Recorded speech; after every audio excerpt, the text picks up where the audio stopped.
தமிழ்நாட்டில் 8 மாவட்டங்களில் இன்று கனமழைக்கு வாய்ப்பு இருப்பதாக வானிலை ஆய்வு மையம் தகவலை வெளியிட்டிருக்கிறது. அதன்படி நீலகிரி, கோவை, திருப்பூர், திண்டுக்கல், தேனி, தென்காசி, நெல்லை, குமரி மாவட்டங்களில் இன்று ஓரிரு இடங்களில் கனமழைக்கு வாய்ப்பு இருப்பதாக மையம் கூறியுள்ளது. இது பற்றி விரிவான தகவலை தர காத்திருக்கிறார் செய்தியாளர் ஸ்ரீதர். எந்தெந்த மாவட்டங்களுக்கு எச்சரிக்கையானது விடுக்கப்பட்டிருக்கிறது? விவரங்கள்.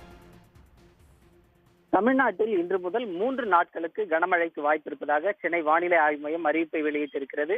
மேற்கு தொடர்ச்சி மலையை ஒட்டி அமைந்திருக்கக்கூடிய நீலகிரி, கோவை, திருப்பூர், திண்டுக்கல், தேனி, தென்காசி, நெல்லை, குமரி ஆகிய 8 மாவட்டங்களில் இன்று ஓரிரு இடங்களில் கனமழைக்கு வாய்ப்பு இருப்பதாக அறிவிக்கப்பட்டிருக்கிறது. அதே போன்று நாளை மற்றும் நாளை மறுநாள் என 2 நாட்கள் நீலகிரி மற்றும் கோவை ஆகிய 2 மாவட்டங்களில் மிக கனமழைக்கு வாய்ப்பு இருப்பதாகவும் 12 முதல் 20 சென்டிமீட்டர் வரை மழை பொழிவிற்கான வாய்ப்பு இருப்பதாகவும் ஆரஞ்சு எச்சரிக்கை என்பது நீலகிரி, கோவை மாவட்டங்களுக்கு கொடுக்கப்பட்டிருக்கிறது.